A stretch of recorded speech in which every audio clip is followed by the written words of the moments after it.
bien todo, vamos a empezar con lo que es nuestra clase, ¿ya? A ver. Teorías clásicas del poblamiento de América. Clásicas porque siempre se hablan de estas, como también hay teorías modernas, el cual también lo vamos a ver en esta clase de hoy. Y tenemos una de las clásicas acá. La teoría autoctonista planteada por Florentino Amellino. Autoctonista. Esa es la respuesta sencilla, ¿no? Autoctonista, ¿por qué? Porque menciona que el hombre es propio de América. No llegó de ninguna parte. Ya el hombre empezó acá a existir, vamos a decirlo así. ¿Ya? A ver, antes de empezar con esto de la teoría de autoctonista, antes de Florentino Amellino, ¿quién fue el primero en mencionar sobre el origen del hombre en América? O sea, que el hombre es propio de América. ¿Quién es el pionero del autoctonismo? A ver, chicos, a ver, por el chat, por el chat. Vamos, chicos, a ver, participación, participación, vamos, vamos. Chicos. Ahí está. Antonio. Ahí dice Antonio León de Pinelo. Y ahí Carlos Ruiz. Dice Luis Miguel Guamaní, también ya habló ahí. Y dice lo que es Antonio León de Pinelo. Antonio, los únicos creo que están en clase. Antonio, ya el otro se coló ahí. Ya. Antonio León de Pinelo. Antonio, profe, dice Dempsey Lincoln. ¿Qué será? Por lo menos su nombre pongan bien, chicos. Marisol Guamán, Antonio León Pineo, no Pineo, no Pinelo. Hay que escribir bien también, ¿ya, chicos? Entonces, el precursor del autoctonismo es Antonio León de Pinelo. Y dice Luis Miguel Escobar, dice, ¿quién es Antonio, prof? Bueno, si lo ponemos completo, ahí sí, ¿no? Antonio León de Pinelo, sacerdote, catedrático de la Universidad de San Marcos, que incluso llegó a ser rector de San Marcos. Como religioso, había escrito un libro que se relaciona bastante con la Biblia. Ah, está muy bien, Yulisa Carrizo. El paraíso en el Nuevo Mundo. Ese es el libro que escribió Antonio León de Pinelo. ¿Ya? Y en ese libro menciona de que Dios, religioso, pues, Dios había creado el Edén acá, ya en la selva amazónica. ¿Y a quién lo puso en el Edén? A ver. Eso en la Biblia dice, ¿no? Adán y Eva. ¿Ya? Adán y Eva. Entonces eso es lo que menciona ahí es Antonio León de Pinelo en su libro, ¿no? El paraíso en el Nuevo Mundo. Por lo tanto, la humanidad se difundió a partir de acá, de América. ¿Ya? Eso es lo que él menciona. Para empezar, este asidero, esto de lo que es esto del autoctonismo, no tiene valor científico. ¿Ya? Antonio León no, sino Florentino Amellino, si ya nos vamos a la teoría, él emocionado, lo que hizo fue hacer, bueno, excavaciones, ¿no? Y en esas excavaciones se encuentran restos óseos. Y él dijo, supuestamente estos son de homínidos, ¿ya? Y lo cataloga lo que es en el terciario. Y por lo tanto dice, no, que acá está el origen del hombre. Y como lo encontró en las pampas de Argentina, lo puso el Homo pampeanus. Jovencito lo lanza su teoría. Lo plantea en el Congreso Americanista en París en 1879. Ya siglo XIX todavía. Ahí es donde lo plantea todo esto. ¿Ya? Entonces, como que la gente lo creyó en parte, ¿no? ¿Ya? Al descubrimiento hecho esto por Amellino, Florentino Amellino, el Homo pampeanus o el hombre de las pampas. Es Homo pampeanus, el hombre de las pampas. A ver acá, ya. Entonces, dice acá, esta teoría fue desterrada cuando Haldrika descubrió, Alex Haldrika, incluso acá Haldrika con Amellino se conocieron. Los dos recorrieron territorio argentino y chileno haciendo excavaciones. y se van a topar con un descubrimiento, lo que es en Chile, en Monteverde. ¿Ya? Eso de los estudios del hombre de Monteverde ya tiene años, ya tiene años. Pero da la casualidad que esos restos encontrados en Monteverde resultan ser de por lo menos 30.000 años de antigüedad. Y eso es más antiguo que el hombre de Piquimachay todavía, el hombre de Pacaicasa. Piquimachay, Pacaicasa. Aunque eso tenga el nombrecito, ¿no? Piquimachay, Pacaicasa. Profesor, ¿cuál es? Eso depende, ¿no? Piquimachay en su fase Ayacucho, Piquimachay en su fase agrícola. Vaya a conversar. ¿Ya? A ver, alguien, por favor, su micrófono, hemos dicho, Miguel Ángel, creo. Ah, no, no, Miguel Ángel no. Se activó de otro. Ya, bueno, no lo alcancé a ver. Ya. Ya, entonces, ahí, por ejemplo, se ve sus estudios, incluso otros estudios que se hace en Brasil, pero ellos dos no participaron. El hombre de Lagoa Santa, el hombre de Piedra Furada, por ejemplo, que datan las evidencias datan de años posteriores a estos que estamos mencionando. ¿Ya? Entonces, los datos en historia, jóvenes, no son absolutos, son relativos. Por ahí podemos encontrar un huesito, un trozo de cerámica, ¿ya? Y eso ya prácticamente cambiaría lo que vendría a ser ya toda la historia, cosa que está pasando últimamente. Hay estudios, investigaciones que se están haciendo, pero todavía no son aceptadas por la comunidad científica. Y esos datos todavía, si es que han sido aceptados, tienen que ser incluidos en los textos de enseñanza. Mientras no haya eso, entonces hay que seguir con lo que está anteriormente, ¿ya?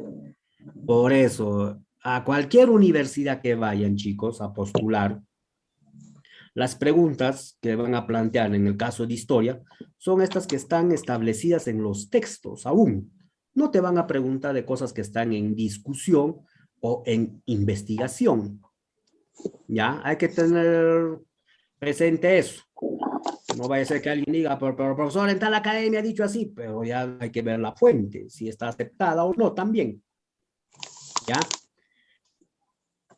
A ver, parece que acá hay un micrófono encendido. María Elena. Ya está, ya apagó ya María Elena Rúa. Ya, muy bien, muy bien. Entonces, el que va a desechar la teoría de Ameghino va a ser Haldrika. Ya, ¿por qué? Pero miren, él plantea su teoría joven.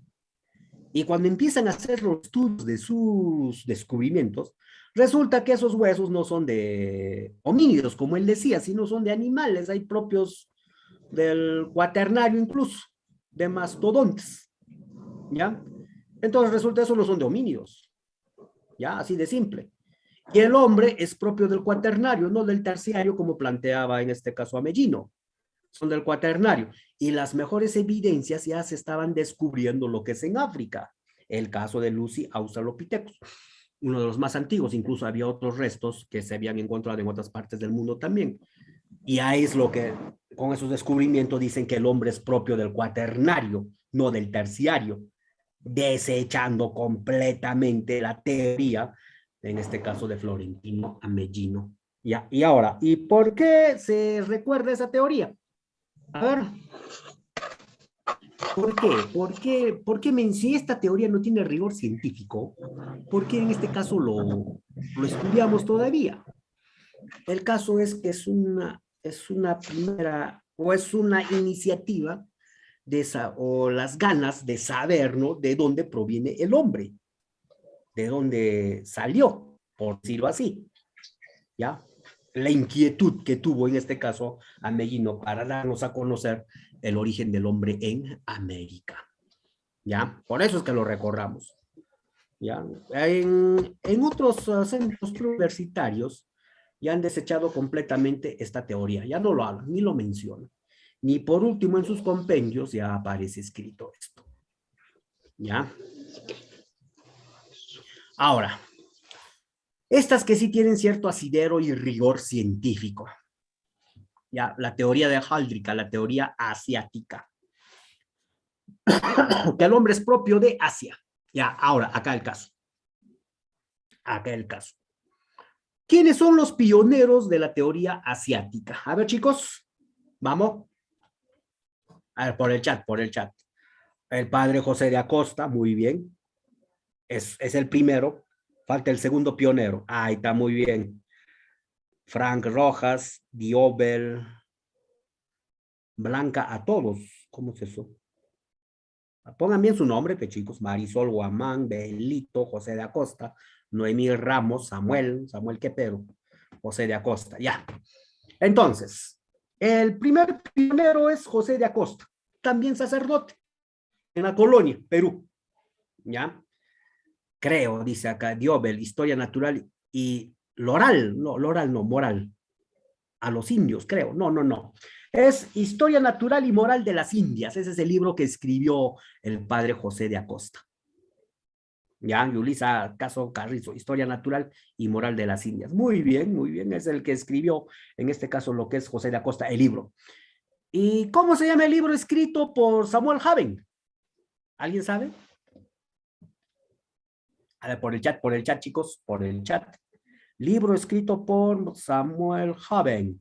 Muy bien, Yulisa, Arqueología de los Estados Unidos, Frank Rojas, Arqueología de los Estados Unidos. Ya. Para empezar, estos dos personajes, José de Acosta como Samuel Haven, nunca se conocieron, jamás. ¿Ya? José de Acosta, Perú, Samuel Haven, Estados Unidos. Hasta el periodo en lo que vivieron no coincide en nada. El padrecito José de Acosta estuvo acá y se fue de viaje. ¿Ya? Se fue por Asia también, por esa zona. Y resulta que ahí ve que los habitantes asiáticos se parecen a los habitantes americanos. Ya hace esa aclaración en su libro. Ya, entonces él dice, ¿no? Posiblemente la gente de Asia vino acá a América. El problema está saber cuándo. Ya, eso es lo que mencionó Samuel Acosta, lo que es, no, José de Acosta, disculpen, en su libro Historia Moral y Natural de las Indias. El otro, el personaje, Samuel Haven es un militar. Peleó en la Guerra Civil Norteamericana. Pasada esta guerra se fue como agregado militar a Asia. Y Samuel Haven es fanático de la arqueología. No es arqueólogo, es un ya fanático aficionado a la arqueología. Y en esos viajes que le envía el Estado norteamericano, llega a Asia. Y ahí hace la observación de que la gente de Asia, ya la de Siberia, Mongolia, se parece bastante a los nativos norteamericanos. Él también hace notar todo esto. Y el que vea, bueno, teniendo ya como base todo esto, en este caso va a ser Alex Haldrika, el que va a mencionar acerca del origen del hombre americano, ya teniendo en cuenta lo que es el origen asiático, la ruta, en este caso del Istmo de Bering, por ahí es lo que cruzó. ¿Ya? A ver, antes de esto, a ver, antes de entrar de lleno en lo que es a la teoría esta de la asiática, ¿en qué estado cultural llega el hombre a América? A ver, chicos y chicas, vamos. Claro que es un Homo sapiens sapiens el que llega acá, claro que sí, pero estamos hablando del estado cultural. A ver, ¿qué cosa sabía ese hombre? Ya más exacto, ¿no? Estado cultural del hombre que llega a América. ¿Cuál es el estado cultural? Vamos, chicos. A ver, el chat, no leo nada, nadie escribe. Claro que es cazador, ya muy bien, Ruth Angélica. Nómade, muy bien, Anthony Yomar. Pero más. Nómade sigue. A ver. Ser cazador, ser nómade, propio de qué periodo es. A ver. Aunque falta, ¿no? Aunque falta. Nómade sigue acá. Ahí está, muy bien. Frank Rojas dice del paleolítico. Prehistórico, claro que es prehistórico, ¿no? Porque no había escritura, pero enfocémonos lo que dice, ¿no? El paleolítico. ¿Pero qué paleolítico? ¿En qué fase del paleolítico llega? Cuando el hombre es cazador, recolector y marisquero, como dice Lisbeth Flor. Gencho Jurado, supongo que será. A ver. Claro, pero completo. Paleolítico superior. Muy bien, Fran Rojas, Luis Miguel. El otro no logro verlo, no logro verlo. Ya rapidito pasa todo esto. Entonces, el estado cultural en que llega el hombre a América es en el Paleolítico Superior. Cazador, recolector, marisquero, conoce el fuego, el arco y la flecha, ¿ya? Hace pinturas rupestres. Ese es propio del Paleolítico Superior. Ese hombre está llegando acá. Y si vamos a hablar qué espécimen, eso ya lo escribió alguien ahí, el Homo sapiens sapiens, el Cro-Magnon, ese es el que está llegando acá, América.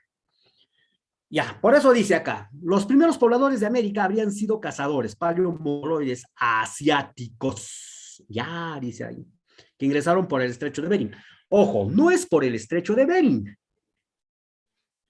En periodo geológico, miren, periodo geológico, el hombre está llegando a América.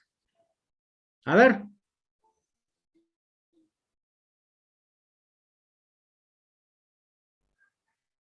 Profesor, ¿cómo ¿Qué dice? periodo geológico está llegando el hombre a América?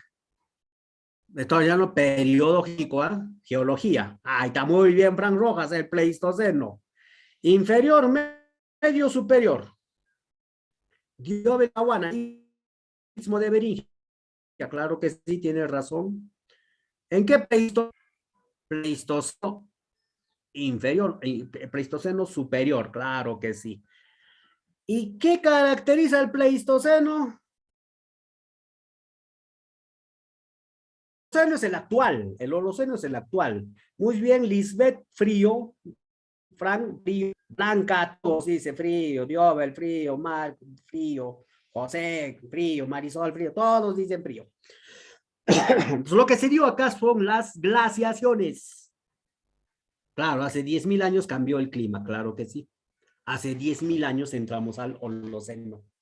¿Ya? La glaciación de Wisconsin, claro que sí. El hombre cruza, teniendo en cuenta lo que es la teoría asiática, en la última era del hielo, que fueron 4, la de Nebraska, Kansas, Illinois, y el hombre cuando cruza, se está dando lo que es la cuarta glaciación, como dice Diobel, y Blanca Toros dice Wisconsin, ahí es lo que cruza. Entonces, ¿qué es lo que sucede acá? Ojo, si hablamos de un estrecho, si hablamos de estrecho, es cuando dos masas de agua están separadas por agua. Dos masas continentales separadas por agua, pero por pequeña extensión de agua, eso se llama estrecho. Pero si dos masas continentales están unidas por una delgada lengua de tierra, eso se llama istmo.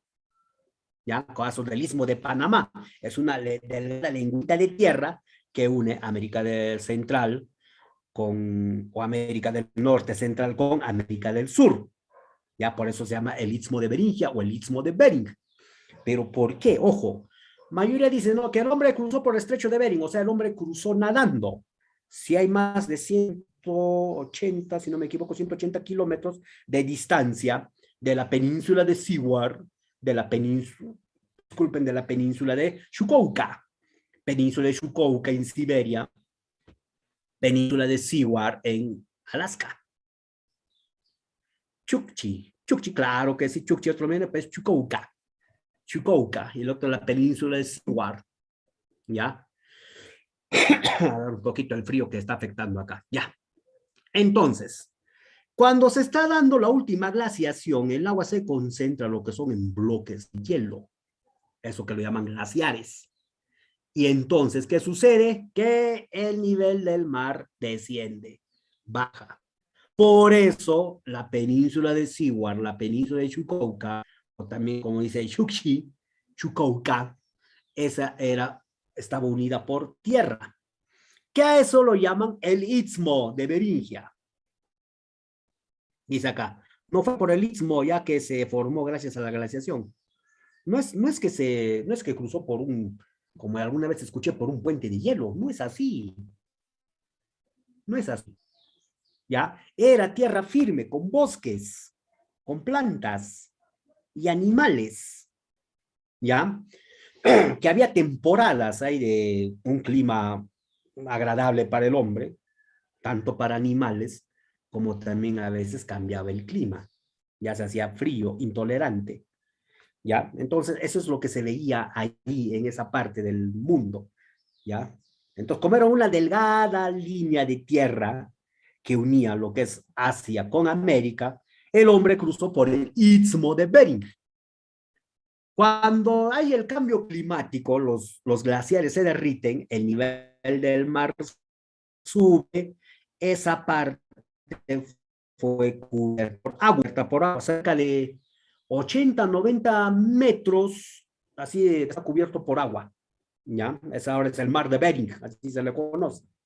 Y ahora como está separado esto por tierra, no por tierra, disculpen, por mar, entonces ahí se le llama recién estrecho. Pero si está tierra, se, ya, entonces por ahí es lo que cruzaron. Ya, ahora. ¿Y por qué cruzó el hombre? A ver, vamos. Claro, es la más acertada. No podríamos decir que es la más acertada. No podríamos decirlo. Ya, los datos en historia son relativos. A ver, ¿por qué la... Está en contracortado tu audio, profesor, dice acá Lina Rojas. Ahí está. Diobel dice, cazando su comida. Claro, claro, claro, claro. En pocas palabras, ¿por qué el hombre cruzó? Ahí está muy bien. Por las necesidades que tenía el hombre. Muy bien, Chantal. Cazando animales. Frank Esperanza estaba... Ay, no está otra cosa. Para cazar, cazando animales. Necesidad. Claro, todo obedece a una necesidad. Y el hombre es cazador. En el Paleolítico superior, el hombre es cazador. Pero no un cazador especializado todavía. ¿Ya? Vamos a verlo eso más adelante. Entonces, como era una estrecha franja de territorio que une estos dos continentes, claro que va a cazar animales, ¿no? No va a cazar plantas, ¿no?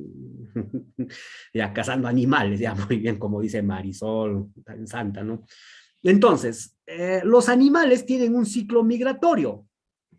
Se iban de Europa, de que estoy hablando, de Asia, hacia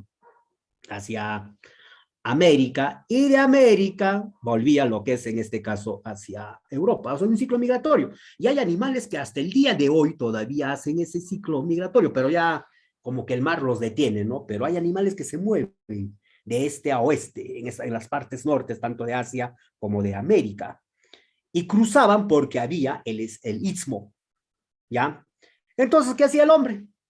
Perseguía o seguía a estos animales en su ciclo migratorio cuando se hacía benigno el clima, ¿no? O sea, soportable. Cuando empezaba a cambiar, tus animales también regresaban, y viceversa. Y el hombre que hacía también cruzaba detrás de estos animales. O sea, era un sigue y todo lo demás. ¿Ya? Por la aparición de mamíferos con gran tamaño como el mamut, claro, pues esa es la adaptación que hemos hablado, ¿no? Claro, uno Rani Rocío Castro, un ciclo, profe, dice acá. Wow. Ya. Entonces, miren, a ver. El animal más famoso de estas glaciaciones, claro, pues es el mamut, el esmilón, el sable, ¿no? El esmilón, el mamut, el perezoso gigante, claro que no conocía a la María Elena Rúa, ¿ya?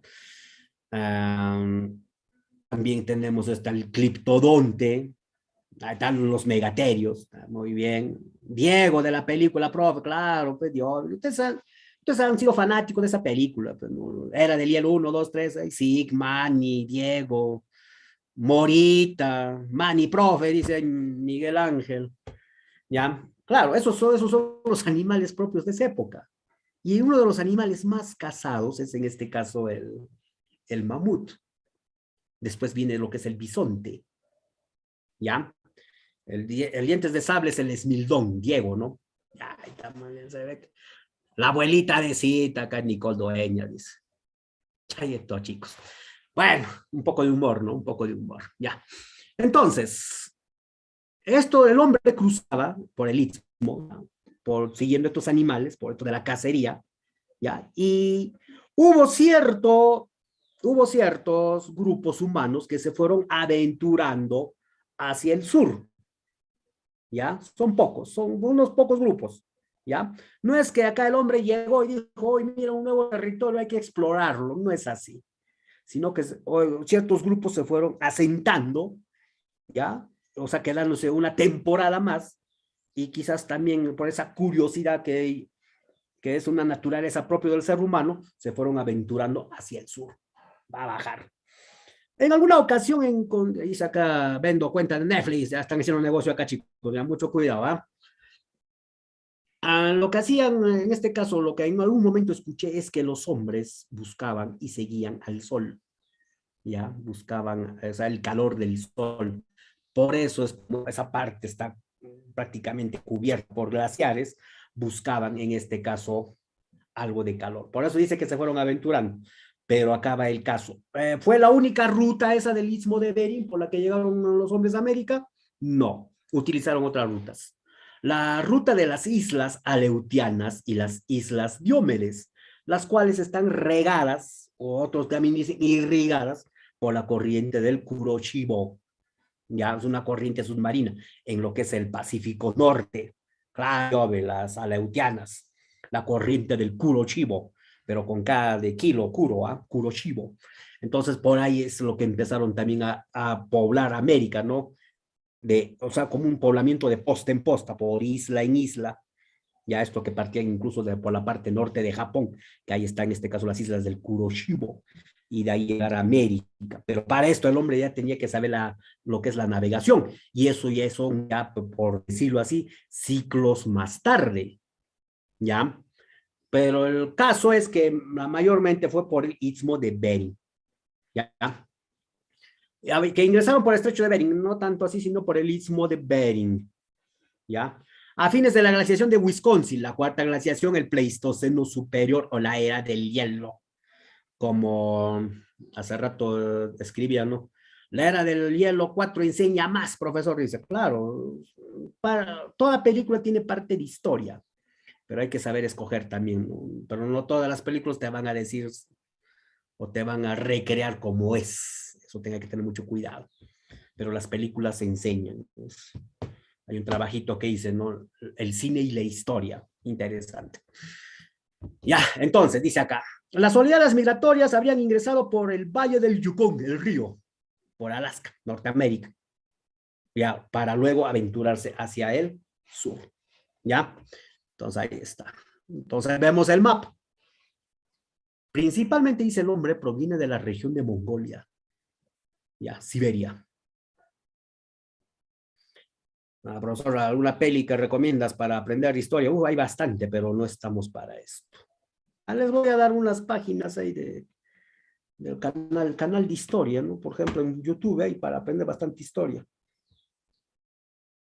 Hay uno interesante, pero esto es otra historia, es un canal español interesante eso en YouTube, pero esta es otra historia. Así lleva el título, ¿eh? O si no, también Discovery Channel, claro que sí, eso sí te enseña bien, te enseña bien. History Channel, Discovery Channel, ya. Science, pero aunque eso si lo escucharemos en castellano, excelente, ¿no? El canal de Discovery Science, canal de ciencia, ¿no? Ya, bueno. Entonces, miren, a ver, acá vemos el mapa, cómo es que cruzó el hombre, ¿ya? Cómo es que llega, lo que es a esta parte del mundo, ¿no? A ver, seguimos. A ver, un clic acá. Ahí está. ¿Qué vemos acá? Dice rostros. El rostro de esta nativa asiática con estos rostros de los nativos acá amazónicos son parecidos.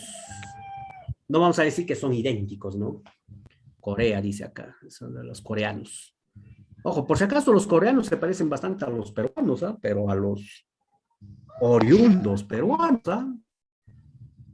No más que se ponen bastante maquillaje los varones, por eso ya tienen otro parecido, ¿no? Pero si tú ves a los oriundos coreanos, nativos coreanos, surcoreanos, se parecen bastante a los nativos peruanos, ¿ah? Tuve la ocasión de ver una comparación de esa en un video que hicieron de deportes, ¿ya? Así que mucho cuidado ahí con, veo a jovencitas más que nadie, jovencitos copiando esa moda. Profesor, a mí me dicen coreano, ¿por los ojos o por qué? A ver, BTS, jajaja, cara de peruanos, el maquillaje nada más, son guapos los coreanos. Si son asiáticos, se parecen a nosotros, entonces, esto, chicos, ahí. Se parece que no hay autoestima. BTS, ¿no? Los coreanos son lindos, o sea, uno acá el peruano no es lindo, no es precioso, no es hermoso.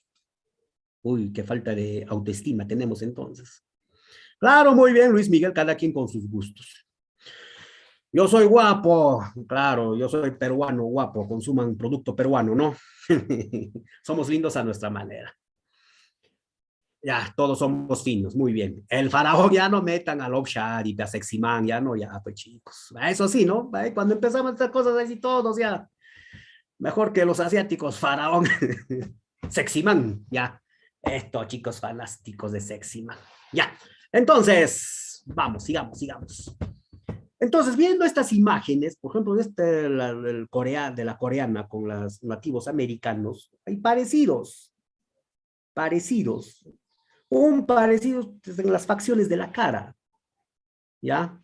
Claro, la teoría monorracial, claro que es Diobel, monorracial, porque se habla de una sola raza.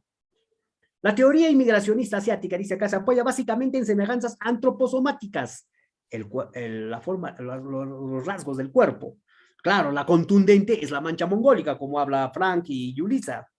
Entonces dice acá, entre hombres asiáticos y amerindios, cabellos lacios, oscuros, ya, cabello lacio, oscuro, ojos con pliegue mongólico, o sea, jaladitos, chinitos, y somos así, ya, la mayoría.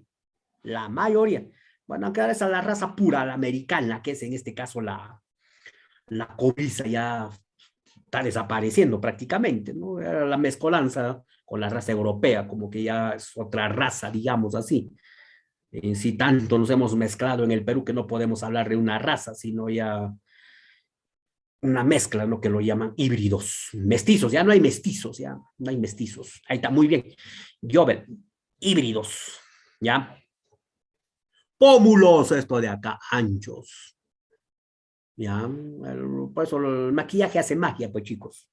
Por eso hablo de los surcoreanos también, ¿ya? Los pómulos, ¿ya? Dientes en forma de pala, acá, adelante, ¿ya? Y también lo que es en este caso la escasa pilosidad. No hay barba, no hay barba. La raza americana no tiene barba, la raza europea sí. ¿Ya? Entonces hay una mezcolanza.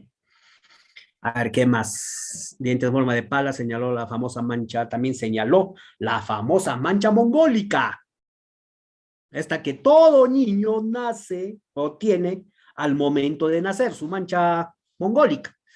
Mi papá tiene barba, claro, ya no somos una raza pura, pues estaba diciendo hace rato. Claro que sí, Diobel, eso con el tiempo desaparece lo que es la mancha mongólica. Ya desaparece. Hay algunos que tienen, hasta así, hasta su edad adulta, lo mantienen todavía, como en el otro salón decían, profesor, ya me había asustado, pensé que tenía cáncer, no es eso, esa es la mancha mongólica, en algunos se queda, es una mancha verduzca, es como si los hubiesen golpeado a estos recién nacidos, a estos niños, a estos bebitos, ¿ya? No, dice, no, profesor, la agarraron en las piernitas y ¡zas! Para que el llanto, ¿no? No, no es eso, no es eso, todos nacen con esa mancha.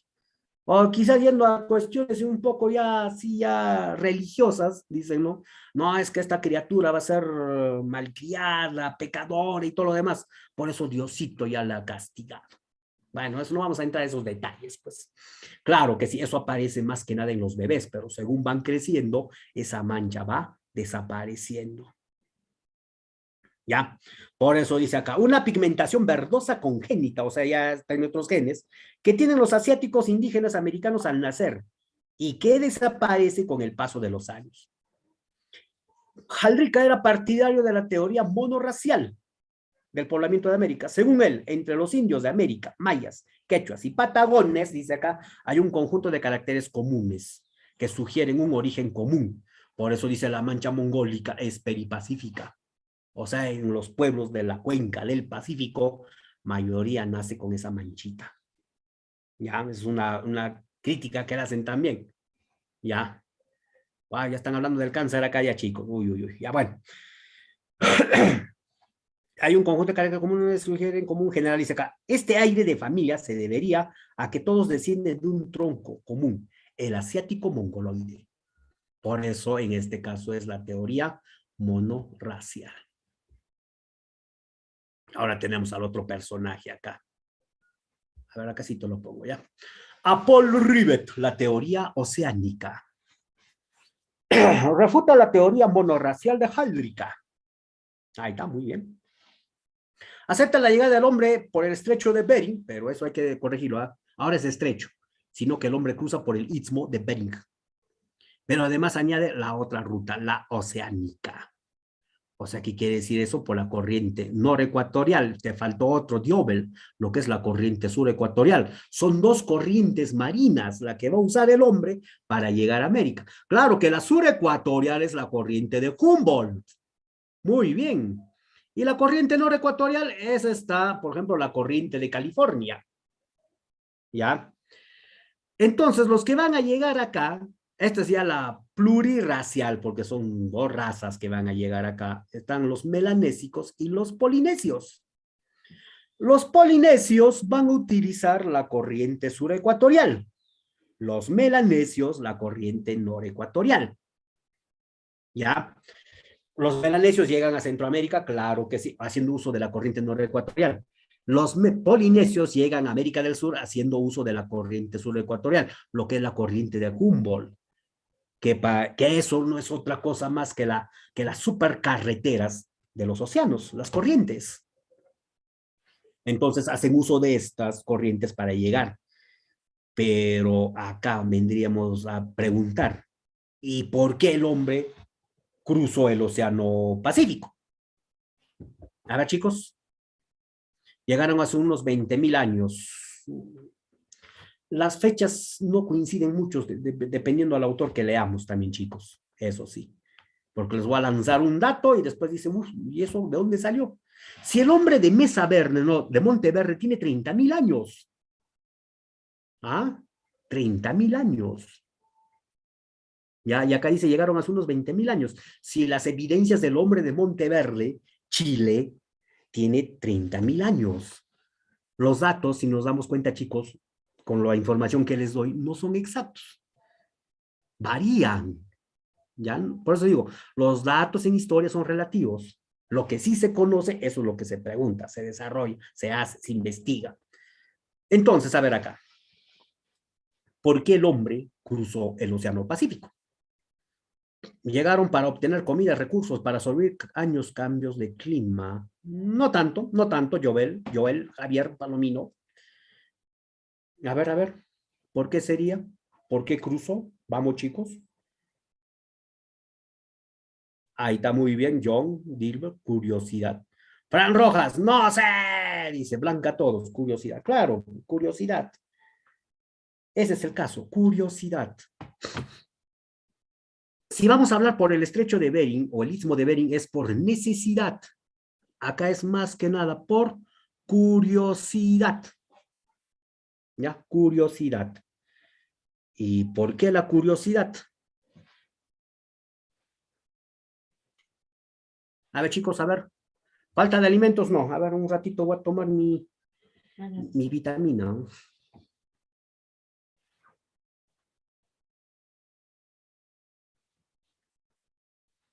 Ya, muy bien. Curiosidad, ahí hace ratito lo leí diciendo que de las aves. Muy bien. Miren, a ver. El veneno, ¿qué tiene que ver el veneno acá? Ya llegó mi mondongo, dicen estos chicos. Nada, son mis vitaminas que estoy tomando, chicos. Ya. Miren, a ver. El hombre dice que eso, si hablamos del origen del hombre, eso la naturaleza del hombre, dice, ¿no? Que es un ser curioso. Es un monocalato curioso. ¿Ya? Entonces, ¿qué vitaminas? Eso, chicos, de curiosos. Vitamina C, chicos, vitamina C. Ya, por el frío, todo eso. Hay que cuidarse bastante. Yo también quiero, Alina Rojas. Ya. El hombre, como ser curioso, monocalato curioso, dice, hasta el momento se ha sentado 3 veces en la historia. La primera vez que se sentó fue cuando estaba en las cuevas. y de entrada de la cueva miraba al horizonte y este hombre se preguntó y decía, ¿qué cosa habrá más allá? Y el hombre empezó a explorar el mundo, ¿ya? Y en esa exploración es lo que pobló África, Europa y Asia, ¿ya? Y cuando llegó al borde del mar, el hombre se sentó por segunda vez y dijo, ¿qué cosa habrá más allá? Y empezó a navegar. Y ahí es lo que se relacionan con esta teoría, que llegó cruzando el Océano Pacífico, lo que es América. Y ahora nosotros estamos en la segunda, no, en la tercera sentada, ¿ya? Asia fue la cuna del hombre americano, profesor, claro que sí, ¿ya? Porque de ahí es lo que salimos nosotros. Muy bien, Luis Miguel Escobar. Entonces, la tercera sentada en la que estamos nosotros, estamos viendo el cielo. ¿Qué habrá más allá? En eso estamos nosotros. Pero el hombre es curioso, este hombre que vivía acá en la, ¿cómo llamaríamos? En la Oceanía, porque esto de la Melanesia, Polinesia y Micronesia es parte de la Oceanía, el continente insular formado por islas. Entonces miraba que las aves volaban cada cierto tiempo hacia donde se esconde el sol. Si tú estás en la Oceanía, el sol se esconde en el este. ¿Ya? Nosotros que estamos acá en América, el sol se esconde por el oeste. ¿Ya? ¿Ya? Entonces se iban hacia el este. Y entonces los hombres, ¿qué decían? ¿A dónde van? Y lo empezaron a seguir estas aves. Pero para dominar el mar, primero también tenían que dominar el cielo. Los astros tenían que orientarse. Ya entonces estaba la luna, el sol y la constelación de la Cruz del Sur, que esta es la que lo van a usar bastante, ¿ya? Y con eso es lo que van a empezar a explorar, ¿ya? Ahí están las canoas con balancín, claro, estos eran buenos navegantes y para navegar había que ser un experto en la época. Las piraguas, las balsas con balancín, esto para evitar que las olas lo volteen. Claro que sí, muy bien, Faraón, Lobshadi, a todos, wow. Estoy dictando clases al Faraón, ojalá ya se civilice un poco más ese señor. Wow.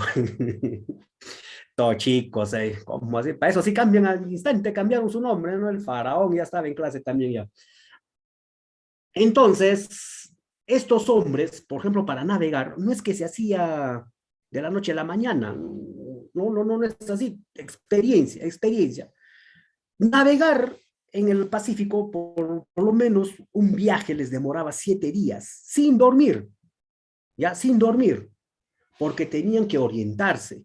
Claro, ahí entra la corriente de Humboldt, porque tenían que sentir, incluso aparte, la temperatura del agua, ¿ya? Y si el agua se ponía fría, quiere decir, o si el agua estaba fría, quería decir que estaban en la corriente. Y si el agua se cambiaba de temperatura, se ponía un poco más caliente, eso decía que se habían salido de la corriente, porque la corriente es lo que los arrastra, lo que los lleva, ¿ya? Entonces, para eso, por lo menos 7 días, tocando el agua, que esté fría, ¿ya? Ya, que esté fría. Después sentir el olor de las islas. Cada isla tiene un olor. Aparte de tocar el agua, probar el agua, porque el agua que rodea a cada isla tiene un gusto distinto.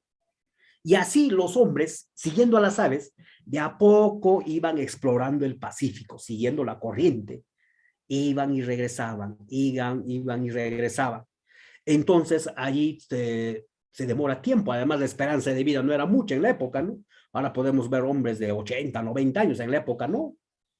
30 años y era un hombre maduro ya, por decirlo así. ¿Ya? Entonces eso tenía que enseñarse a los hombres de generación en generación. Por eso acá dice que el Pacífico demoraron en cruzarlo 10.000 años hasta establecer la ruta. Una vez ya conocida lo que es la ruta, ahí es lo que ya empezaron a llegar. Por eso de los polinesios van a llegar hasta la isla de Pascua. Y de la isla de Pascua es lo que van a llegar a Chile, a la región central de Chile. ¿Ya? Y de allí también van a seguir la corriente y quizás también llegaron a las costas peruanas.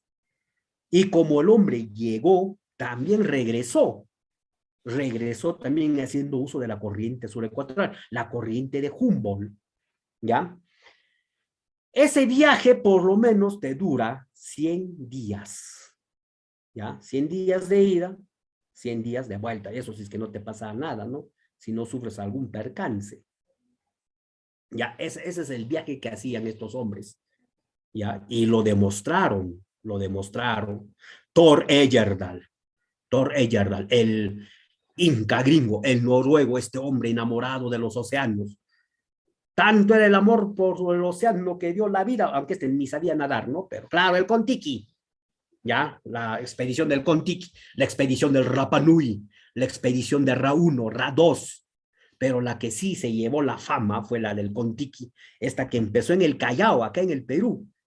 Soltaron la balsa que habían construido con materiales naturales y en 100 días, arrastrado por la corriente de Humboldt, van a llegar a la Polinesia, probándose en parte la teoría. Pero el viaje de retorno, que era el Rapa Nui, esa sí fracasó. Claro, 1947, ahí cuando se conoció con el presidente José Luis Bustamante Rivero, el que le financió el viaje, ¿ya? Ese de expedición. La National Geographic a Torreira lo rechazó, su teoría. Él dijo, nosotros no te vamos a financiar tu suicidio. Por eso es que viene acá el Perú. Y después la National Geographic le está pagando dinero para que hagan las publicaciones de su aventura que había hecho ahí, reconocido a nivel mundial. El caso de Thor Heyerdahl, un gran personaje.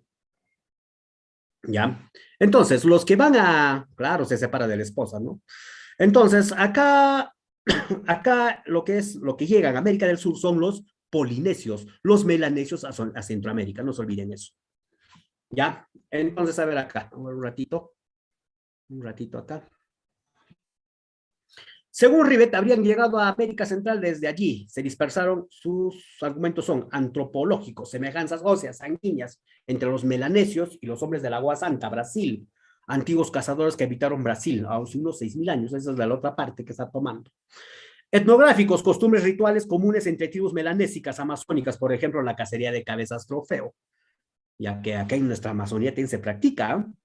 La mutilación de las falanges en señal de duelo, sacarse los dedos. Si un pariente tuyo moría, te sacabas. ¿Ya? Eso era como acompañar el duelo. Hasta ahora existe eso. Culturales, el uso de hamacas, mosquiteros, porras, estrellas, tambores de madera, puentes colgantes. Eso es lo que va a dar como prueba. Lingüísticos, semejanzas entre vocablos melanésicos entre los indios Oca de Norteamérica. Esa es la otra parte que va a dar prueba, ¿no? Y acá lo que hablamos de Thor Heyerdahl. ¿Y pero por qué Thor Heyerdahl plantea esa teoría del Kon-Tiki? Thor Heyerdahl, enamorado de la, de la arqueología, son un antropólogo en sí también, ya, lo que hizo fue en este caso vivir buen tiempo lo que es en las Islas Fatuiva, ya, en las Islas Fatuiva. Y ahí escuchó la historia de Tiki. ¿Y quién era Tiki? ¿Ah? Un ratito acá, un ratito, chicos, espérenme. Tiki era un dios que había aparecido por donde se esconde el sol. Ese era Tiki, ¿ya? Y ahí le contaban la historia de Tiki. Este hombre que había llegado ahí por donde se esconde el sol, ¿ya? Y ese dios existió, sí, sí existió. A ver acá. Ese dios tenía nombre, vivió. El dios Tiki, profesor, era el sol. Era el dios que había salido por donde se esconde el sol. Y ese tiene nombre. Es peruano. Este es Tupac Inca Yupanqui. Es, claro, el Inca, pues, el Inca marinero. Tupac Inca Yupanqui. Este Inca que se había aliado con los chinchas. Y los chinchas son grandes navegantes. Se dice que mandó a construir cerca de 10.000 balsas y se aventuró por el mar. Hay crónicas que mencionan y hay estudios que dicen que su viaje duró cerca de 3 años. Y aparece, o sea, cuando el sol se está escondiendo, él está apareciendo en esta parte del mundo, ¿no? En la Oceanía. ¿Ya? Y ahí lo reciben como un dios. Y lleva el conocimiento de los incas allá. Y como fue, también regresó. Y en su viaje de retorno va a ser, disculpen, un pare, lo que es en la isla de Pascua. Y la prueba es que donde están los moais, esas cabezas enormes que están como esculturas en la isla de Pascua, ya, la base es un muro inca. Y la prueba es, pero ¿cómo los incas llegaron hasta ahí? ¿Cómo lo hicieron? Entonces ahí empiezan ahí a la investigación, ¿no? Por eso dicen que Tiki sí existió para esa parte del mundo, el Inca, que al Inca se le trataba como un dios viviente. Entonces el Inca, como fue, también regresó. 3 años demoró su viaje. Entonces ahí es la historia de Tiki, aunque aquí en el Perú está la historia de Con, Con, el dios del mar, con Tiki. Incluso hay una imagen, un obelisco en Tiahuanaco de un hombre, una imagen de un hombre con barba. Y dicen, ese es con Tiki. Eso en Tiahuanaco. Entonces el que, tomando como inspiración estas historias, Thor Heyerdahl es el que pone su nombre, esta es su expedición del Kon-Tiki. El viaje de retorno se llamó lo que es en este caso el de Rapa Nui, ese fue un fracaso. Como también se decía que el hombre vino de Europa. A los egipcios llegaron. Eso también decía Thor Heyerdahl, por eso hizo la expedición de Ra 1 y Ra 2. También fue un completo fracaso eso. A ver, seguimos. Bueno, ahí está, más o menos vemos el mapa, cómo es que cruzaron, haciendo uso de la corriente de Humboldt. Poseidón, dice acá Frank Garcilaso de la Vega, es uno de los que menciona sobre la historia del Inca también. Pons Muso habla bastante de esto de lo que es el Inca, este navegante. Entonces, consecuencia, dice acá, según Rivet, a ver, esto ya hemos dicho, a ver, estamos pasando. Méndez Correa, a ver, no, entonces acá. Ya, a ver. Ahora, tenemos otro. La teoría, la de Méndez Correa, la teoría australiana. Aunque este no tiene mucho asidero, ¿eh? Porque él habla del óptimo climático y cuando se ha probado geológicamente que el óptimo climático no se dio, no hubo. ¿Ya? Entonces esta teoría como que ya no tiene asidero. Muy bien, Jovel, no tiene un buen fundamento. El faraón dice, es la más refutada. Clima óptimo en la Antártida. Claro, ese es el punto que voy. El portugués Méndez Correa. Uy, esto de Noé, wow, esa es otra ya. Por si acaso de las teorías estamos mencionando las clásicas, ahí hay más. Hay más. Ya, claro que de Noé también habla, sí la leí, pero ya no nos va a alcanzar el tiempo porque tenemos que hablar bastante. Eso sí, de la noratlántica, Frank Rojas, muy bien, eso sí vamos a hablar. Eso sí vamos a hablar. Pero esa, la de la Noé, se parece al padrecito Antonio León de Pinelo. Ay. Bueno, eso es otro. Entonces, Méndez Correa fue el principal defensor de una inmigración australiana a través, o sea, salen de Australia, navegan hasta lo que es en este caso la isla de Tasmania, que está al sur, y de la isla de Tasmania pasan a las islas Auckland, y de las islas Auckland van a llegar a Australia, ¿ya? Y Australia era verde, eso es lo que dice. ¿Por qué? Por el óptimo climático, el clima óptimo. Mientras otra parte del planeta estaba congelado, otra parte estaba con un buen clima. Entonces lo que dice ahí, lo que llega ahí, ¿no? A la Antártida. ¿Ya? A ver, mucho cuidado con los micrófonos. A ver. Entonces, pero dice acá hace unos 5.000 años, ¿ya? Lo que es en el Holoceno. Hace 5.000 años, y el clima cambió hace 10.000 años. El clima cambió hace 10.000 años.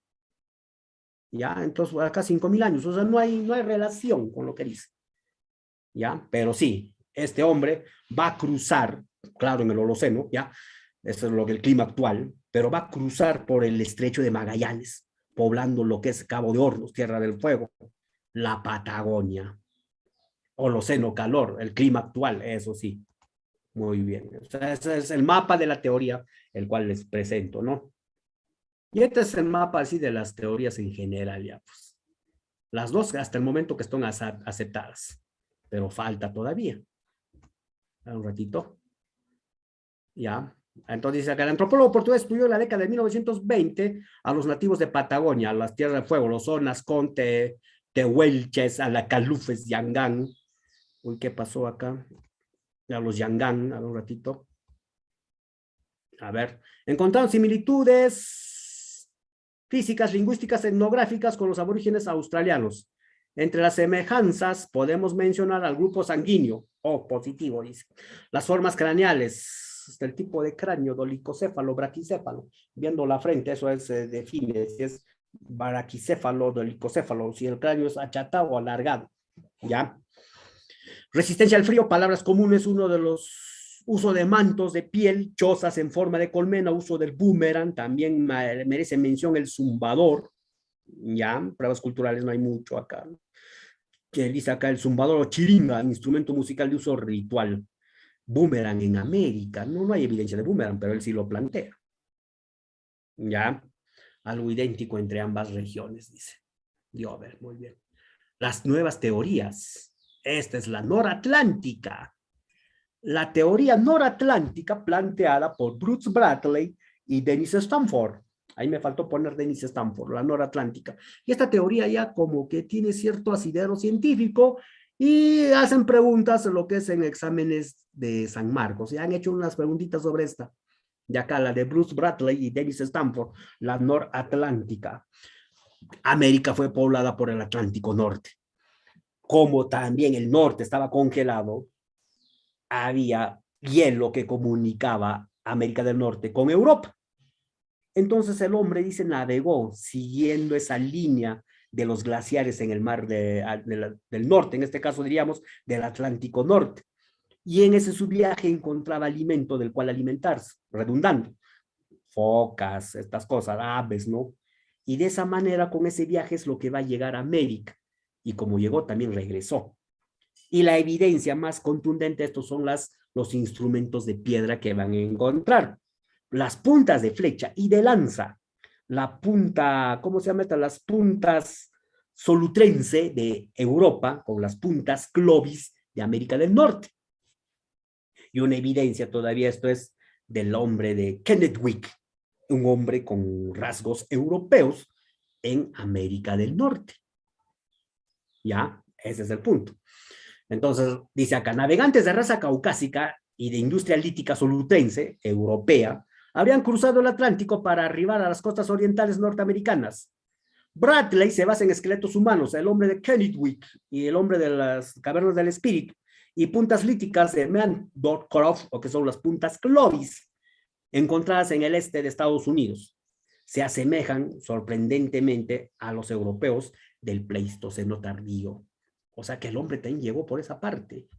Si hablamos del Pleistoceno tardío, estamos hablando de la última glaciación. Ya. Entonces dice acá, las tradiciones líticas confirmadas más antiguas de América corresponden a las puntas Clovis, es en América del Norte, 11.000 años. El hombre de Folsom, 9.000 años en Estados Unidos. Las puntas Clovis, aparte, fueron encontradas en Nuevo México, ya al interior del continente. Puntas pequeñas, ya simétricas, con doble filo, ya muy filudas, ahí dice también eso, ¿no? Realmente mortíferas para lo que cazaban en la época, el mamut. Y lo van a hacer mucho más pequeñas cuando el mamut desaparece para cazar lo que es ya al bisonte. Y de eso se van a alimentar hasta la época de la invasión y después todavía hasta lo que va a ser después de la Guerra Civil Norteamericana. Los nativos van a seguir fabricando esas puntas de flecha. ¿Ya? Entonces, acá, bueno, estos que habían grupos, ¿no? Para cazar, unos que distraen, otros que lo van a empezar a lanzar a los mamuts en el vientre y en las piernas. Son pequeñas y filudas esas puntas de flecha porque hay que atravesar el cuero, en este caso la piel de estos animales, y siempre se les atacaba por abajo, porque los costados, la piel es dura. ¿Ya? Entonces ya sabían cómo hacer esa cacería. ¿Ya? Entonces, a ver, seguimos. Entonces acá, posteriormente los cazadores de Clovis se dieron lugar a los hombres de Folsom, y a puntas de lanza canaladas, pero de menor tamaño, más pequeñas, porque estas ya va a ser para cazar a los bisontes. porque ya hubo un cambio climático y la desaparición, por ejemplo, del mamut, uno de estos. ¿Ya? Entonces ya hay una manera ya distinta de cacería acá, con el tipo de industria que van a tener. Seguimos a ver. El hombre de Meandercroft. Ya, dice acá. Fue descubierto y estudiado por James Adavasio en Pensilvania, cerca de las costas atlánticas de Estados Unidos, en la caverna de Meandercroft. Se descubrieron abundantes utensilios líticos como cuchillos, puntas bifaciales, lascas, raspadores. El sitio se encontró además abundante material orgánico, eso es lo que menciona allí. Producto de la flora y fauna se sirvió de alimentos a los hombres, ya, de Mandelbrot. Los arqueólogos extrajeron 70 muestras de restos y encontraron distintos laboratorios. Los resultados fueron sorprendentes hasta 16.000 años de antigüedad, ya, sobrepasando 5.000 años a las famosas puntas Clovis. O sea, este ya es otro ya. Este ya es otro hombre. Este es el hombre de Kennewick, del noroeste de los Estados Unidos. Ya, un hombre, o sea, los rasgos que parece la de un hombre norteamericano. No, europeo norteamericano. Incluso dicen que es el cruce de entre un aino del Japón y un polinesio. Pero otros sostienen que es un caucásico. Kennewick, uno de los restos más antiguos, o sea, es un europeo. O sea, ya está cambiando todo. Ya son nuevos descubrimientos que se está haciendo. Por eso acá también viene, ¿no? El hombre de Monteverde, Chile, 30.000 años de antigüedad. Cuando están lanzando otro también, 13.000 años, 13.000, 30.000 años. Cuando acá en Piquimachay lo han puesto 12.000 años, o sea, 1.000 años más antiguo que Piquimachay. Y eso si no hablamos del hombre de Lagoa Santa, de Piedra Purada, Brasil, que también es antiguo. El hombre de Taima, Venezuela, 11.000 años. Entonces, ¿esto qué demuestra? Que América fue poblada por varias rutas. ¿Ya? Varias rutas. ¿Ya? Esto cuando se somete al carbono 14 da 13.000 años. Pero cuando se excavó más en esa cueva, los restos orgánicos dan una datación de lo que es, en este caso, de unos 30.000 años.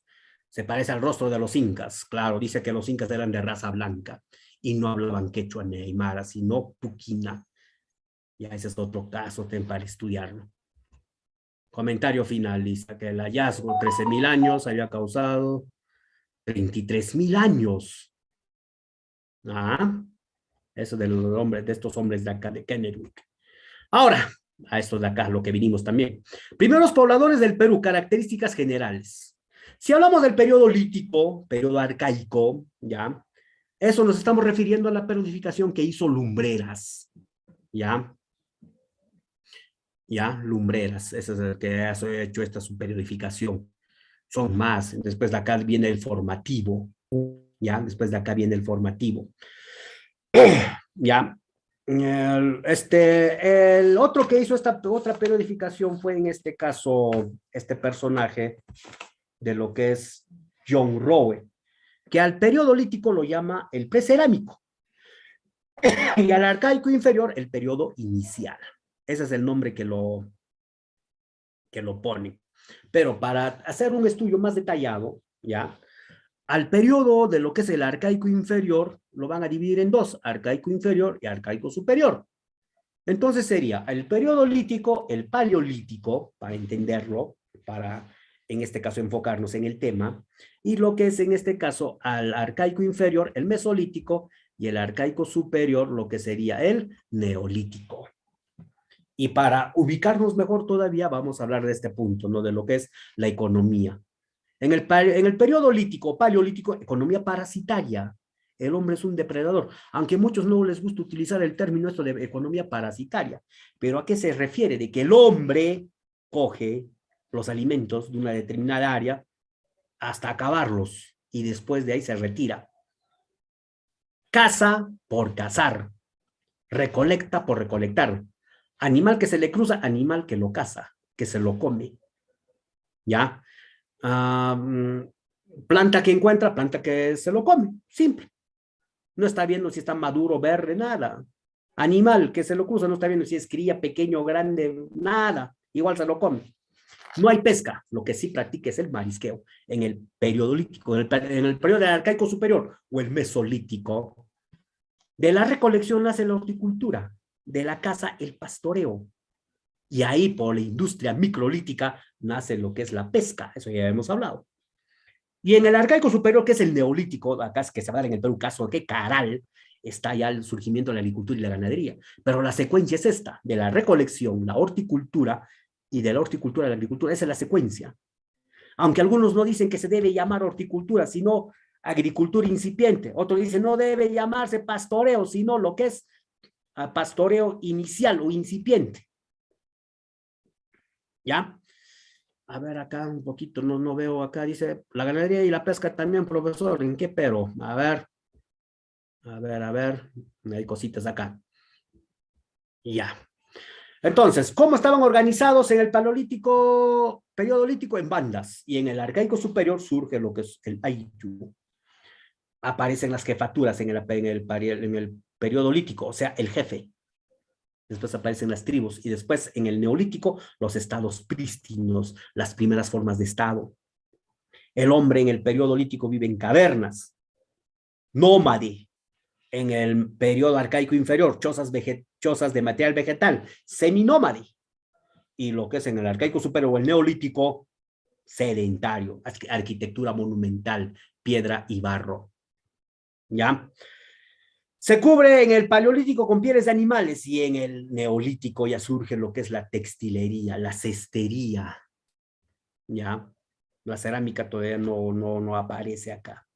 ¿Ya? La cerámica, no se olviden esto, la cerámica es lo que da el toque de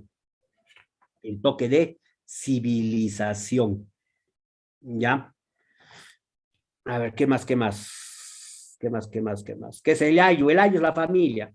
A ver, pieles de animales. A ver, pinturas rupestres, claro que sí, paleolítico inferior, periodo lítico, paleolítico, aparece la música y donde se va a desarrollar más es en el neolítico y eso en el mesolítico, pero las aldeas, claro que sí, en el mesolítico o en el arcaico inferior. Y en el arcaico superior, los centros ceremoniales, esculturas de barro, murales polícromos. Aparte, acá a ver, arcaico inferior, no, arcaico superior, aparecen, ya son sedentarios, aparece la teocracia, los centros ceremoniales, el Ayllu, aparece o se da el conocimiento astronómico, si hay astronomía, aparece lo que es los calendarios agrícolas, ¿ya? ¿Qué más a ver acá? Ahí está, me olvidaba. La textilería de algodón en el periodo del arcaico superior, en el neolítico. Leyendo, quien sea puede, ¿no? No estoy basando de lo que tengo que tener mis resúmenes aparte, jóvenes, estoy ampliando lo que está escrito en las diapositivas, pero jóvenes, no sean malos también. Y otro punto importante acá, el trueque. Ahí está muy bien, el trueque. En el arcaico superior, el trueque. ¿Ya? El trueque en el arcaico superior. Incluso el culto al fuego. ¿Y dónde se va a dar el culto al fuego? Va a ser principalmente en Caral. Ya, no se olviden esos puntitos, ¿ah? Ahora empezamos. Periodo lítico, nómade. Acá tenemos estos hombres, pues. Al de Piquimachay en Ayacucho. Chivateros o Chillón, norte de Lima, Toquepala o Cuevas del Diablo o Diablo Machay en Tacna, Faiján en La Libertad, Pachitopala, Pacaicasa dicen, ¿no? Otros dicen Pacaicasa, otros dicen Piquimachay. Pichitolara, ¿no? Pichitopala, esa mnemotecnia que han hecho en San Marcos, ¿no? Ya, miren, a ver, Piquimachay, pero ese es en su fase Ayacucho. Y hay Piquimachay en su fase agrícola. Ya, eso hay que leerlo bastante también, porque esto del hombre de Piquimachay está muy cuestionado, ¿ah? No están aceptándolo.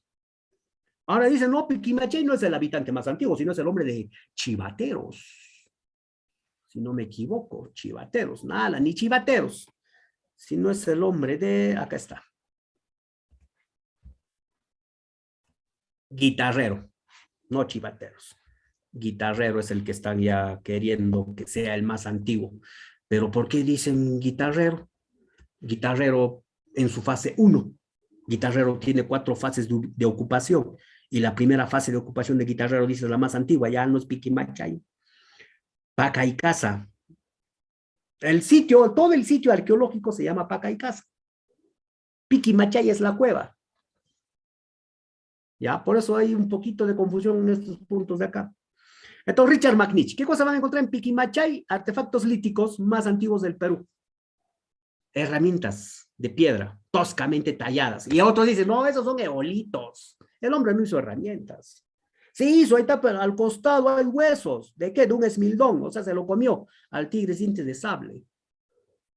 Y cuando dicen, no fue así. Ese tigre murió de manera natural. Y esas herramientas de piedra son eolitos.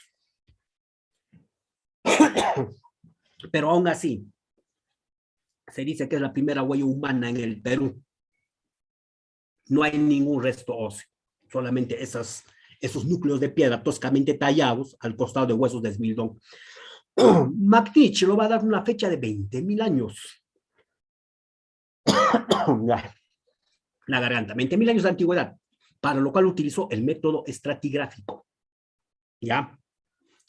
Y ahora, cuando se lleva eso al carbono 14 con estudios posteriores, lo dan 12.000 años. Claro, Diovel, lo rebajaron. Pero aún así, sigue siendo el hombre o la evidencia humana más antigua en el Perú, aunque la hayan rebajado de años. Y si no se considera los otros descubrimientos que se hizo, caso de Mesa Verde, Lagoa Santa, ya de Piedra Furada en Brasil, si estos entran, prácticamente ya no se contaría como uno de los antiguos, ¿ah? Hasta ahora se le catalogó como los antiguos, ¿ya? Porque no se está considerando a los otros descubrimientos que se han hecho. Pues estoy diciendo hace rato, los datos no son exactos, son relativos, hay que entenderlo eso, jóvenes y señoritas. Entonces, restos líticos más antiguos del Perú y de la sierra, Piquimachay, Chivateros, Chillón, norte de Lima, Edward Lanin. A ver, un ratito se me escapó acá algo, ya. Taller lítico más grande de América prehispánica, industria lítica, o sea, ahí hacían formas, o sea, como que dice, el modelito te lo sacaban ahí de la herramienta de piedra, de puntas, de flecha y lanza, y que después esto se llevaba a otro centro para darle el acabado final, para hacer el trueque. Bueno, desde ahí había trueque ya, ¿no? Había trueque. Ahora, Toquepala, Cuevas del Diablo, Diablo Machay, Tacna. Acá hay 3 personajes. Hay que aclararlo acá. Miomir Bojovic descubre la cueva. Vean que la cueva ya estaba, sino que en la cueva descubre herramientas de piedra. Eso hace Miomir Bojovic, puntas de proyectil. Emilio González es el que va a darse cuenta que existen pinturas rupestres. Y Jorge Muelle es el que hace los mejores estudios. ¿Ya? O sea, el que hace la mejor investigación, Jorge Muelle. Miomir Bojovic y Emilio González son ingenieros de minas, no son arqueólogos. Pero Jorge Muelle sí, arqueólogo. ¿Ya? Entonces, pero estudiaron, claro que sí. Entonces, ¿qué se encontró ahí? Pinturas rupestres con escenas de cacería de Chaco. Chaco, cacería, Chaco, quechua. Estas pinturas, dice acá, en la que predomina el color rojo, ¿ya? Son los primeros atisbos de religiosidad. Ya, eso ya se ha hablado ya por qué el hombre pintaba, porque hacía pinturas rupestres. Paleta de pintor más antigua de América, pinacoteca paleolítica más importante del Perú. Ojo, este hombre de acá está cazando 3 animales, venados, guanacos y vicuñas. No caza llama, no caza alpaca, porque no existe. Lo que existe en este caso es el guanaco y la vicuña. ¿Ya? No hay la evidencia de la existencia de los otros. Las paleollamas ya habían desaparecido. Cuando hay el cambio climático, desaparecen. Podría decirse que acá sí, cazaba paleollamas, porque todavía convivían con esa fauna. Pero eso todavía no está definida, explicada del todo. Aunque aquí en Huancavelica hay evidencia de pisadas de paleollamas. ¿Eh? Hay, existe. Paiján y Lauricocha. Con Paiján y Lauricocha ya encontramos lo que son la evidencia de restos humanos. Los primeros restos humanos fueron de Lauricocha y los segundos restos humanos fueron de Paiján. Pero ¿qué pasó? ¿qué sucedió? ¿Ya? De que se someten a estos restos humanos al carbono 14 y resulta de que de los hombres de Paiján es el más antiguo hasta ahora encontrado. El segundo en antigüedad es de Huánuco, aunque el primero en encontrarse fue el de Huánuco. Ya, no se confundan en eso, ¿ah? Entonces, Paiján, claro, en las tres bobas están las pisadas de Payoyamas, ¿ya? Primeros entierros, claro, los atisbos de religiosidad, el nacimiento de la religión, la vida de ultratumba, vida más allá de la muerte. La libertad. El que va a estudiar al hombre este de Paiján va a ser Rafael Larcojoyle. Va a ver la cueva. Pero los que van a encontrar los restos humanos van a ser Clau Chauchat y Santiago Uceda. Estos son los que van a encontrar los esqueletos, los huesos. Y estos son los que van a hacer la otra investigación, lo que van a completar. Claro, muy bien, es no sé qué más dirá ahí, el culto al muerto. Entonces, primero refugios, albergues o muros de piedra. Eso es lo que encontró Rafael Larcojoyle. Y los esqueletos humanos completos de una mujer y un niño, ¿ya? Que son considerados los restos humanos más antiguos, ¿ya? En la costa, es por Clau Chauchat y Santiago Uceda. Rendían culto a los muertos. Creían también en la vida de ultratumba. A ver, Nicole Dueñas dice, entonces, ¿cuál fue el primero? El primer resto humano en encontrarse, el hombre de Lauricocha. El segundo resto humano en encontrarse, el hombre de Paiján. Sometidos al carbono 14, el más antiguo, Paiján. ¿Ya? Eso es lo que estoy refiriéndome. ¿Ya? Eso es lo que estoy diciendo. ¿Ya? Yobel, Paiján, pero en encontrarse fue Huánuco. Entonces, el habitante más antiguo de la costa, Paiján, el habitante más antiguo de la sierra, Lauricocha. ¿Ya? Claro, el más antiguo es el Lauricocha de la costa. Y el paisano de costa. Bueno, entonces, a ver, Lauricocha. Ya, a ver, ¿qué más? Cartich, Augusto Cartich, Lauricocha, Huánuco. Primera prueba directa de restos humanos. O sea, el primero en encontrarse. ¿Eh? Primer cráneo infantil deformado intencionalmente. Ojo, por si acaso, la mayor cantidad de restos humanos se encontró, lo que es en Paiján, 11 esqueletos. En Lauricocha solamente 2. Y el niño con rasgos de deformación craneana. ¿Ya? Primeros entierros, ¿ya? Pinturas rupestres, también en Lauricocha, y el origen de la medicina andina. Eso es lo que está. ¿Ya? A ver, seguimos ahora. El arcaico inferior. Esto está polémico, es esto de acá. Polémico. Por eso a Guitarrero le están poniendo el habitante más antiguo del Perú. Guitarrero en su fase 1. Ya lo quieren sacar de lado al Piquimachaya. O a Pacaicasa. Pacaicasa es todo el complejo, por si acaso. ¿Eh? Piquimachaya es la cuevita. ¿Ya? Y hay evidencia. También hay. Bueno, eso un poquito hay que coincidir con los otros docentes también, lo que ponemos, Pacaicasa o Piquimachay, porque a veces confunde también, ¿no? Pacaicasa en su fase Ayacucho. No, Piquimachay en su fase Ayacucho y Piquimachay en su fase agrícola. Ya hay que deslindar eso también. Entonces acá, en el arcaico inferior, seminómales, ¿ya? Entonces acá, Piquimachay es la cueva. Claro que sí, Pacaicasa es toda la zona. Nanchoc, Valle de Nanchoc, cuenca del Alto Saña, límite entre Lambayeque y Cajamarca. Tom Dillenhaj, este que estudió el hombre de Monteverde, ¿eh? Este que está ya trastocando la historia, los datos en lo que es aquí del poblamiento americano. Entonces, ¿acá qué se va a encontrar? Al primer horticultor andino del Perú y de América, acá en el Perú. Y el cultivo más antiguo, la calabaza. Aunque no es calabaza, es otro. Lo llaman calabaza, cuando en sí es el zapallito o el zapallo loche. Ese es el cultivo más antiguo, el zapallo loche. Pero de manera general dicen calabaza, ¿no? Claro que también evidencias, en este caso, de lo que es maní, quinoa y algodón. Ya estoy volando, dice Rodrigo Yaurijaza. No se preocupen, les voy a mandar las diapositivas para que un poquito lo tengan ahí como datos también. No se preocupen, no voy a ser malo, no, déjales así.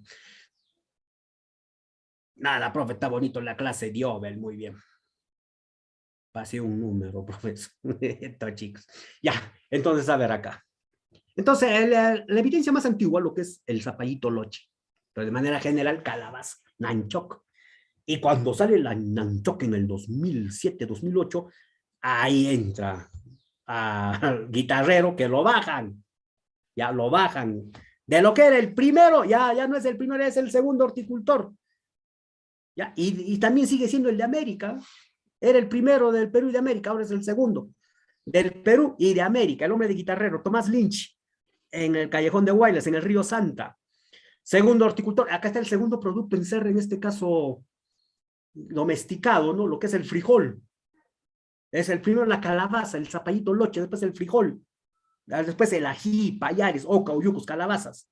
Los primeros tejidos de América. Acá están lo que son el origen de la cestería, eso de hacer canastas. Y como que ya el hombre quiere cubrirse el cuerpo ya con textiles. Ahora, el hombre de Paracas o Santo Domingo, el hombre de Pampaca, no, pero esto no es Pampacana, la Pampa de Santo Domingo, Paracas, el hombre de Paracas, Federico Engel. Ojo, por si acaso acá no hay lana de alpaca todavía, Rodrigo, todavía no hay lana de alpaca. Se dice que este es el pescador con redes más antiguos del mundo, aunque esto no está por probarse porque hay otros más antiguos. Y esos datos todavía no están en los compendios, en los libros de historia. El caso del hombre de Tacahuay, el hombre de Hawái, estos hombres de Moquegua y Arequipa, donde hay evidencias en este caso de que estos ya pescaban haciendo uso de redes.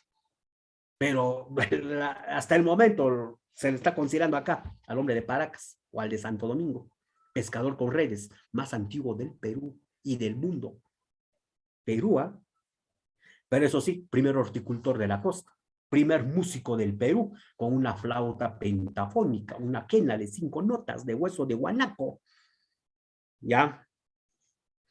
Por eso dice acá, por mucho tiempo se ha venido diciendo que es el pescador especializado que utilizó red a nivel mundial, ¿eh? Pero se está dándose cuenta de que hay más antiguos. Acá en el Perú nada más. Vuelvo a repetir, el hombre de Tacahuay y el hombre de Hawái. En la quebrada de Tacahuay, en este caso, si no me equivoco, de Moquegua, y de Hawái en Arequipa. El hombre de Chilca. Ya hicieron su ropita, profe. Ya estaban empezando a hacer su ropita. Ya estaban empezando. El hombre de Chilca, sur de Lima, Federico Engel. No hay prueba de que se domesticó al perro, como dice Fran Rojas acá. No hay pruebas, pero hay algo de indicios de que el perro ya estaba siendo domesticado ahí. Ya, o sea, faltan datos, chicos, acá del estudio. Faltan datos. Si los hombres que vinieron acá en el Paleolítico Superior, estos ya venían incluso con perros. No sé, falta corroborar ciertas cosas. Aunque la raza netamente oriunda peruana es el perro calato, no el perro sin pelo. ¿Ya? Entonces hay cositas para explicar esto de acá. Pero ¿qué se encontró en Chilca? Primeros enseres, los muebles domésticos, se alimentaban de peces, mariscos, lobos marinos, payares, calabazas, zapallo. Se dice que domesticaron al perro, no es seguro todavía, no hay pruebas así que lo pueda dar. El perro calato sin pelo, sí, claro, y payares, profe, sí. Tuvo temor a las almas de los muertos, levantó viviendas, aldeas, ¿ya? Con palos de sauce, costillas y ballenas, de costillas de ballenas. Todo el Perú es único, claro que sí, por eso dicen, tú levantas una piedra en el Perú, encuentras una cultura, una civilización, un resto. Tenemos bastante cultura. Telarbachay, Daniel Lavallé. Evidencia más antigua de caza y domesticación y pastoreo de ciervos y camélidos, que quiere decir que acá se está domesticando al guanaco y a la vicuña. No es domesticador de llama, es domesticador de guanaco.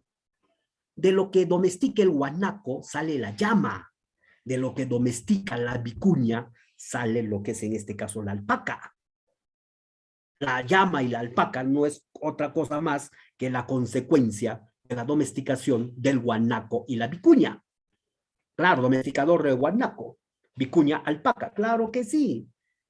Porque si hubiese existido llamas y alpacas, hasta el día de hoy miraríamos, por lo menos, llamas y alpacas en estado salvaje. No hay, no existe. Porque estos animales son producto de la domesticación. ¿Ya? Pero dice acá, primer domesticador de camellos andinos del Perú y de América. Desarrolló la Pachamanca, salió restos de 2 mujeres y un niño. Claro, evidencias de Pachamanca. Seguimos. Arcaico inferior. Jaihuamachay, Ayacucho, Magnich. Richard Magnich, considerado como el pastor más antiguo del Perú. También acá, Jaihuamachay. Si bien se consumió mucho camello durante las distintas fases, más que nada en la fase rancha, es la que mencionan ahí, ya fase de ocupación, no hay evidencia de que estos fueran domesticados, sino hasta el periodo inicial. Ya, miedo a los muertos. Cuando morían los amarraban, claro. Miedo a los muertos. Incluso no es tanto amarrarlos, ¿ah? Sino dice que a los muertos les cortaban los miembros para evitar que no regresen. Ya, esa es la creencia de la época. Pampa Canario, Ancón, Lima, Federico Engel. Pescadores utilizaban el anzuelo de concha, primeros morteros de piedra y batanes líticos, eso es lo que tenemos en casa, algunos todavía. Se alimentaron de conchas de semilla, gusto de vivir en campamentos. Pero el primer productor de semillas es el Chihuahua, no, es el productor de harinas, Chihuahua. O sea, ya como algo parecido al pan, diríamos así, aquí en el Perú. ¿Ya? Por eso acá viene el piquimachay agrícola. El otro es el piquimachay, la fase pacaicasa, ¿no? Piquimachay agrícola, Ayacucho. Por eso hay que ponernos un poquito de acuerdo acá entre los otros profesores todavía. Y piquimachay, Magnich. Domesticación de animales, aunque sin mucho consumo, pero aunque sin mucho consumo de cuyes silvestres. Se dice que acá empezó lo que es a domesticar al cuy, pero no domesticó al cuy. Eso vamos al punto. Domesticó al poronjoy. De la domesticación, está muy bien, de la domesticación del poronjoy es lo que sale el cuy. Y por si acaso hasta ahora podemos encontrar evidencias de poronjoy. ¿Ya? Evidencias de poronjoy. Y eso lo vamos a poder ver en la Sierra Sur, principalmente en Puno, en los roquedales. Hay poronjoys vivos todavía, pequeñitos, que parecen así ratas, pero sin cola. Ya busquen en el internet el poronjoy, ahí les va a salir la imagen. El cuy salvaje, claro que sí, así lo podemos decir. Y cuando se domestica ya es lo que sale el cuy. Ya, es en Piquimachay. Dice acá, todavía vivía alternando entre las cuevas y sus chozas, cultivó quinoa, calabaza, tal vez zapallo, manos de moler, esta del batán, asadas para roturar la tierra. Piquimachay. Tres Ventanas, Huarochirí, Sierra de Lima, Federico Engel, utensilios líticos en buena cantidad, esqueletos humanos. Y acá posiblemente, dice acá Federico Engel, se domesticó lo que es alcamote. Camote, oyuco, calabazas. ¿Ya? Entonces el camote acá en Tres Ventanas, Huarochirí, Lima. Chihuahua, también Ayacucho, Magnich. Evidencia del cultivo del maíz, el protomaíz, y eso también está en polémica. ¿De dónde es originario el maíz? Magnich, la sierra. Tello, la selva. Maxule con lumbreras, de Centroamérica. Ahora, ¿de dónde proviene el maíz? ¿Ya? Según estos estudiosos. ¿Ya? De la selva, si dice de la selva, Lisbeth Flores, según el planteamiento de Tello, por si acaso. Si dicen de la sierra, en este caso Chihuahua. Si dicen los aztecas, lumbreras y lo que es Maxule. Ya, pero no es aztecas, ¿eh? Es mayas. Ya, después de los mayas están los aztecas. Ya. Magnich, protomaíz, cultivó lucma, frijol, achote, calabazas y tal vez coca, así como papas. Fábrica de morteros de piedra. Produce las primeras harinas. El hombre de Chihuahua. Ya, seguimos. Ahora el arcaico superior. Acá viene lo bonito también de nuestro Perú, ¿no?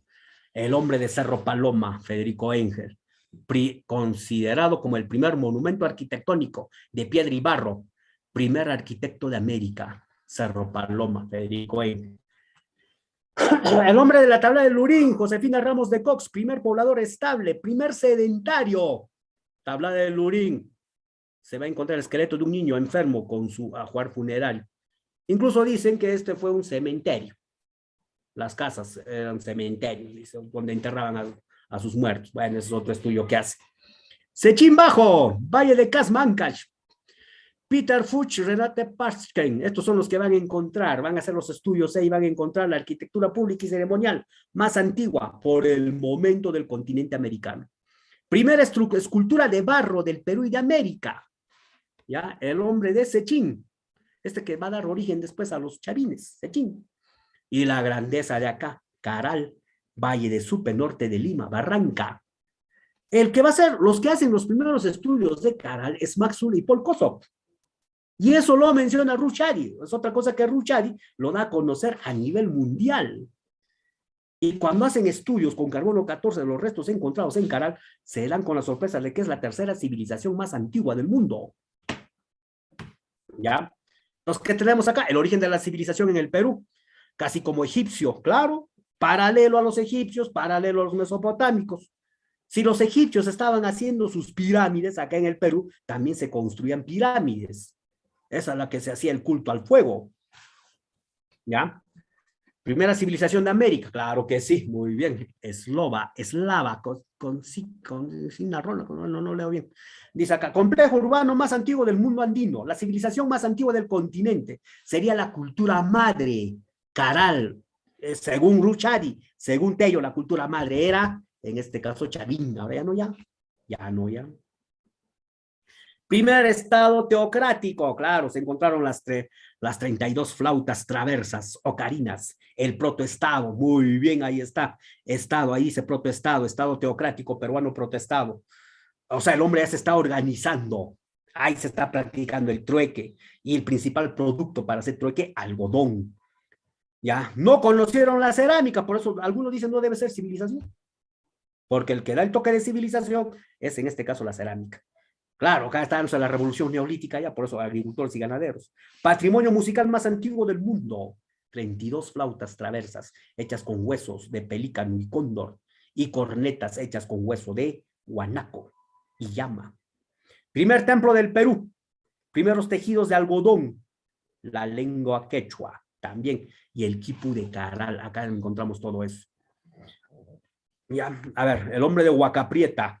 Valle de Chicama, La Libertad, Juniors View. Acá se utilizó por primera vez el término precerámico, claro que en Caral rendían culto al fuego. En Huacaprieta se desarrolla la textilería con las imágenes en un textil más antiguo del Perú, la imagen de un cóndor y en el vientre de ese cóndor, en ese textil, la imagen de una serpiente. También hacían mates que lo grababan con fuego, hacían dibujos ahí, haciendo uso del fuego. Los mates pirograbados y en esas imágenes aparece la figura de un jaguar. Entonces acá aparece la trilogía, serpiente, jaguar, cóndor, que eso se va a repetir bastante en el mundo andino de Chavín. ¿Ya? Chavín. Y acá en estos restos del Huacaprieta es lo que se va a encontrar, lo que es se van a someter al carbono 14. Acá con Huacaprieta es lo que van a usar por primera vez, el carbono 14. ¿Ya? A ver, seguimos. Acá está. Después tenemos a Kotosh. Tello es el que lo descubre. Y el que lo estudia es Eichizumi. ¿Qué encontramos ahí? El templo de las manos cruzadas. Templo más antiguo de la sierra. Y tercera escultura de barro del Perú y América. Acá la religión ya está institucionalizada. El hombre de Cachi, Ayacucho, Magnich. Evidencia de camélidos posiblemente domesticados, pero en menor cantidad. Ya, posiblemente cuyes. Aparece el tejido atelar en Cachi. Levantan terrazas, o sea, el inicio de los andenes. Casas circulares. Inicios de las primeras vasijas en Ayacucho. Cultivaron maíz, frijol, calabaza, taro, lucma. El hombre de Chuquitanta o Paraíso, norte de Lima, Federico Engel. Gran arquitectura monumental, sagrada de la costa peruana. El hombre de las Aldas, vecinito de Sechín. El hombre del Paraíso, tenemos otro, tenemos bastante para estudiar acá. Federico Engels y Rosa Fum, como el primer centro cultista más antiguo del Perú. ¿Ya? Templo cuya plataforma repite la figura de un ave que parece en vuelo. También acá ya estaba el Cuya. A ver, ojalá nos alcance tiempo. A ver, rapidito nomás acá. La alta cultura. Se denomina alta cultura aquellas sociedades que han desarrollado un alto nivel cultural en aspecto político, social, económico, religioso y cultura. O sea, ¿cuándo se llama cultura? Cuando conocen el maíz, el algodón, la cerámica, la ingeniería hidráulica, los estados teocráticos y el AIDO, esa organización que hay todavía. Ahí podemos hablar de cultura. Mientras no sea cultura, otros dicen esa es civilización. O sea, el término está usar, ¿no? ¿Cuál es? ¿Cultura o civilización? Ya, bueno, eso lo dejamos a los especialistas, ya. Ya, entonces acá vamos a tener al pionero de la arqueología peruana, Maxule. Ya, el primero en hacer estudios de carácter arqueológico a las evidencias que se encontraban acá en Perú. Estudió a las culturas más antiguas, claro, la teoría inmigracionista, más antiguas del Perú para el momento, 1917-18, que era Chimú y Nazca, eran las más antiguas, ahí nos había descubierto Chavín. Y al ver la arquitectura de estas culturas y los rasgos culturales, lo hizo parecer a la otra cultura más antigua de América, los mayas. Entonces él decía, no, el origen de la cultura está en Centroamérica, los mayas. Los aztecas también influenciaron. Entonces ahí está el origen de nuestra cultura en el Perú. Por eso lo puso Proto-Chimú, Proto-Nazca, inicio de la cultura en el Perú. ¿Ya? Y esa teoría fue aceptada hasta que apareció Tello y descubrió Chavín. Entonces acá, de cómo había pasado todo esto, de pescadores primitivos, pasaron a formar los focos de irradiación cultural que son Chimú y Nazca, luego Tiahuanaco, luego las culturas epiglonales o las culturas regionales, para luego llegar a los incas. Eso es lo que había planteado. Y él decía que el maíz es de origen centroamericano. ¿Ya? Autoctonista, el charuco, el padre de la arqueología peruana, teoría autoctonista, Julio César Tello Rojas. Y él decía que el origen de la cultura es creación propia peruana. Su origen en la selva, gracias a los arawaks, que estos se trasladaron, llevaron sus elementos culturales a la sierra, dando origen al fenómeno Chavín. Ahí es donde se va a encontrar la trilogía, claro, la selva amazónica. Entonces, ¿qué se va a encontrar en Chavín? El culto al jaguar, el origen tropical del maíz, el frijol, la yuca. Para Tello, el maíz es de origen amazónico. ¿Ya? Teoría aloctonista, todo lo que es de afuera, aloctonismo, lo que viene de afuera. Y Kaufman hoy se va a Ecuador, estudia la cultura Valdivia. Valdivia tiene la cerámica más antigua, o ecléctica también muy bien, de América. Y la cultura Valdivia va a influir en el formativo peruano y en el formativo centroamericano. En el formativo centroamericano influyen los olmecas, como dice Diobel Cahuana, ¿ya? Y en el formativo peruano influye en la cultura chavín. Entonces el centro de origen de la cultura en el Perú está en los olmecas, que estos van a dar origen a los, no, disculpa, a los Valdivia, que estos van a dar origen a los olmecas y a los chavines. Entonces ahí está el centro de la cultura. Y la otra, la hologenista, la de Lumbreras, que dice que la cultura es de entonces de todo un origen, o sea, que los peruanos desarrollamos cultura, claro que sí, y a la vez recibimos los aportes culturales de otros pueblos. O sea, sería una síntesis cultural acá. Y entonces a partir de eso se genera la alta cultura que va a empezar con Chavín. Y después lo otro que va a dar eso de la alta cultura va a ser Huari y también los incas. Pero estos no fueron así de manera aislada, sino recibieron aporte de otros. Y la prueba de esto, dices, Huari, ¿no? Para lo que plantea Lumbreras. Lumbreras dice que el maíz es de origen centroamericano. Bueno, chicos, hasta acá fue la clase. Ya, eso es todo. Ya nos pasamos bastantes minutos. Bueno, con tal de continuar la clase. Eso sería todo. Respuestas ¿Ya? en el grupo. Y en el transcurso del día o de las horas voy a mandar las diapositivas con las claves. Por favor.